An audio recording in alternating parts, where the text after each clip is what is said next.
نحمدہ ونصلی علی رسولہ الکریم اما بعد۔ انتہائی قابل قدر معززین اراکین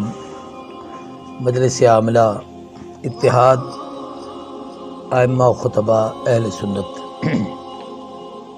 آج جامعہ امداد العلوم میں اجلاس ہوا۔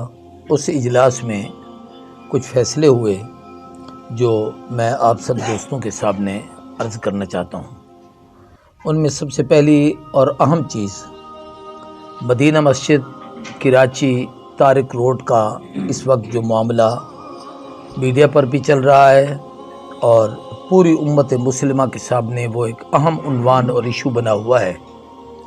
اس سلسلے میں گزارش یہ ہے کہ مساجد شاعر اسلام میں سے ہیں اور اسلام کے شعائر کا احترام ہم سب پر فرض ہے، اور جہاں اسلامی ریاست اور اسلامی حکومت اور اسلامی سلطنت ہو، ان کی ذمہ داری ہے کہ جہاں آبادی ہو ان لوگوں کو مسجدوں کی جگہیں فراہم کریں۔ اگر وہ نہیں کرتی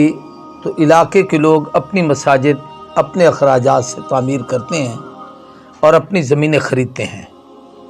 اس مسجد کے متعلق جو وہاں کی کمیٹی اور علماء بتا رہے ہیں کہ 40 سال سے یہ زمین باقاعدہ لیز پر لی گئی تھی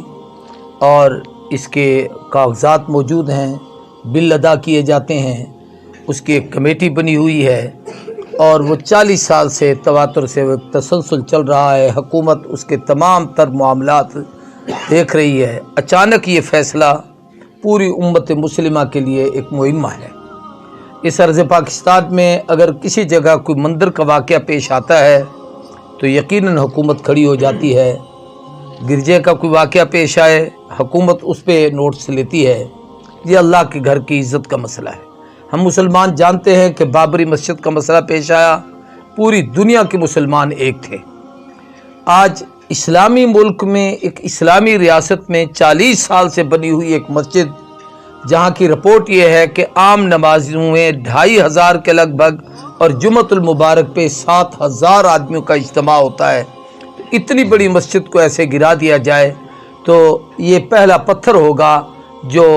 ہم سب کے ایمان کو دیکھنے اور ناپنے کے لیے مارا جا رہا ہوگا، اور اس کے بعد شاید مساجد اور مدارس پر حملوں کے دروازے کھل جائیں۔ یہ عین ممکن ہے۔ ہم ارباب اقتدار سے بھی اور عدلیہ سے بھی اور محترم جج صاحب سے بھی کہتے ہیں کہ اپنے اس فیصلے پر غور کریں، اور اس میں ایک گزارش یہ ہے کہ تمام مکاتب فکر کے بغیر کسی تفریق کے جید علماء مشائخ کو بلایا جائے،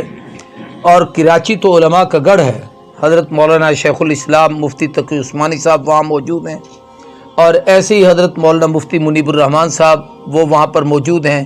ان علماء کی ایک کمیٹی بنائی جائے اور ان سے اس کا فیصلہ طلب کیا جائے۔ باقی شرعی احکام ائمہ علماء خطبہ اس کو بہتر جانتے ہیں کہ جہاں مسجد بن جائے، اگر وہ سرکاری زمین ہے تو اس کو کوئی آدمی وہاں سے ہٹا نہیں سکتا، حتیٰ کہ سرکار بھی ختم نہیں کر سکتی۔ اگر وہ کسی کی ذاتی اور شخصی زمین ہے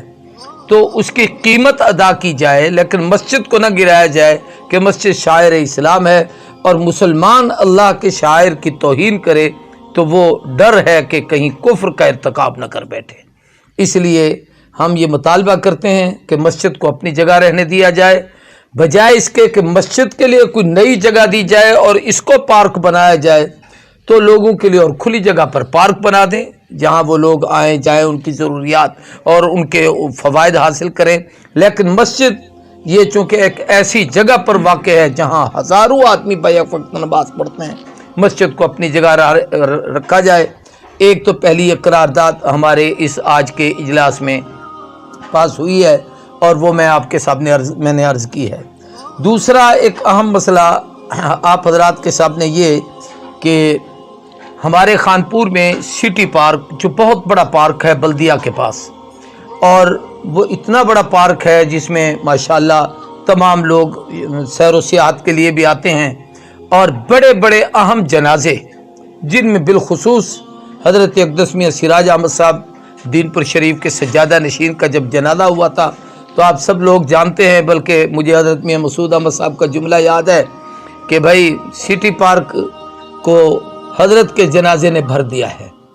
تو وہ اتنا بڑا جنازہ کہ پارک سے باہر بھی اور غلہ منڈی اور قرب جوار میں لوگ تھے۔ وہاں ہمارے شہر کے کچھ دوستوں کو ہم ان کو خراج تحسین اور مبارکباد پیش کرتے ہیں۔ انہوں نے وہاں پر ایک قرارداد پیش کی بلدیہ میں، یہ اسی پچھلے مہینے دسمبر کے اندر، اور وہ متفقہ طور پر قرارداد پاس ہوئی کہ اس سٹی پارک کا نام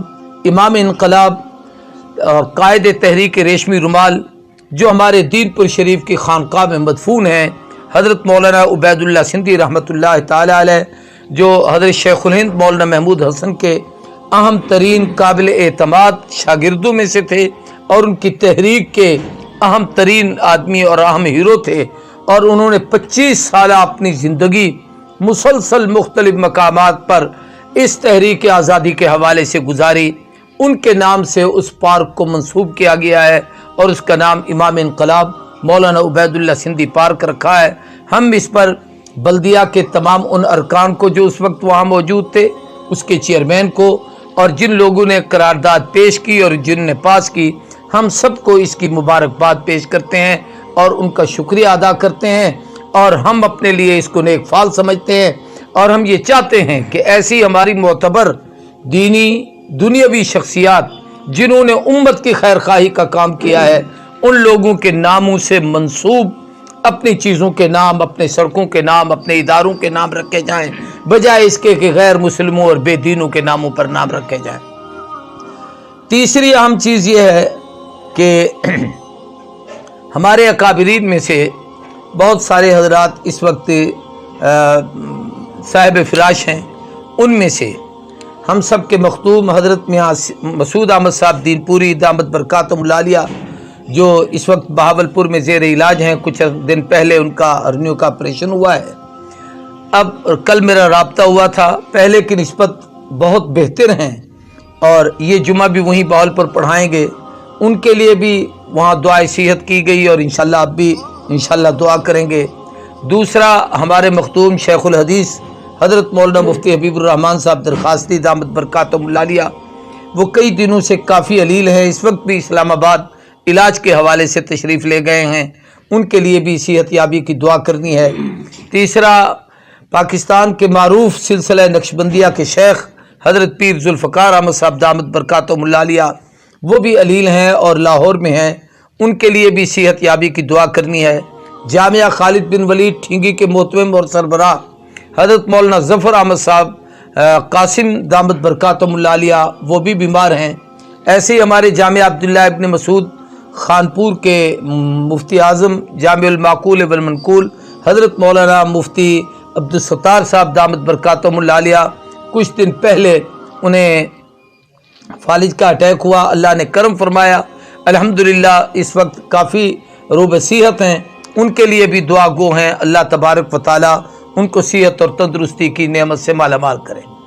آج کے اجلاس میں جہاں اور فیصلے ہوئے، ان میں سے ایک یہ کہ انشاءاللہ 22 جمادی الثانی جو 25 جنوری بنے گا، اس دن جماعتی فیصلے کے مطابق یوم صدیق اکبر کے حوالے سے انشاءاللہ ایک تقریب منعقد ہوگی، اور اس سلسلے میں کمیٹی بنا دی گئی ہے۔ یہ کمیٹی بلدیہ کے احباب سے ملے گی، اور ہم اسے بلدیہ حال میں سیدنا صدیق اکبر سیمینار، بلکہ محافظ ختم نبوت سیمینار، کہ حضور کی ختم نبوت کے پہلے محافظ سیدنا ابو بکر صدیق ہیں، وہ انشاءاللہ منعقد ہوگا سیمینار، اور اس میں آپ سب دوست شریک ہوں گے، اور اپنے اپنے دوستوں کو اس میں دعوت بھی دیں گے کہ وہ اس کے اندر شریک ہوں اور تشریف لائیں۔ یہ چند ایک اہم باتیں تھیں جو ایک اہم بات یہ ہے کہ ابھی پچھلے دنوں KPK میں پرانا صوبہ سرحد، اس کے کچھ علاقوں میں، کچھ اضلاع میں بلدیاتی انتخابات ہوئے ہیں، جس کا رزلٹ بہت مثبت اور بہت اعلیٰ آیا ہے، کہ جس میں ان لوگوں نے ان درویش صفت لوگوں کو، جو علماء تھے، حفاظ تھے، قراء تھے، شیخ الحدیث تھے، ایسے بوڑھے بابے جو مسجدوں اور مدرسوں تک محدود رہنے والے ہیں، ان لوگوں کا انتخاب کیا ہے۔ ہمارے لیے پہلے تو ہم ان سب کو مبارکباد دیتے ہیں، اور ان کے لیے دعا گو ہے کہ اللہ ان سے ایسے کام لے جو ہم سب کے لیے مشعل راہ اور نمونہ بنے۔ اور آپ حضرات سے گزارش یہ ہے کہ ہم اپنے اپنے علاقوں میں اپنے ساتھیوں پر محنت کر کے دین سے لگاؤ رکھنے والے، محبت کرنے والے، بے شک دنیا دار کیوں نہ ہو لیکن دینی حمیت اور غیرت رکھنے والے آدمیوں کا انتخاب کریں، تاکہ آنے والے انتخابات میں ہم ان لوگوں کے ساتھ معاون بن سکیں اور وہ ہمارے ساتھ دینی امور میں ہمارا تعاون کر سکیں۔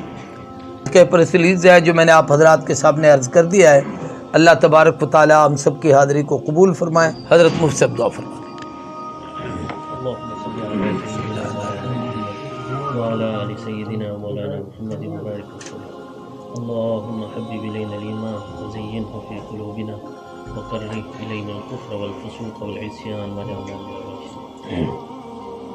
یا اللہ آج علماء کا یہ مل بیٹھنا اپنی بارگاہ میں قبول فرما. یا اللہ جو فیصلے ہوئے ہیں یا اللہ اس پہ عمل پیرا ہونے کی توفیق عطا فرما. میرا مولا ہم سب کو مل کر اسی طرح اتحاد رہنے کی توفیق عطا فرما.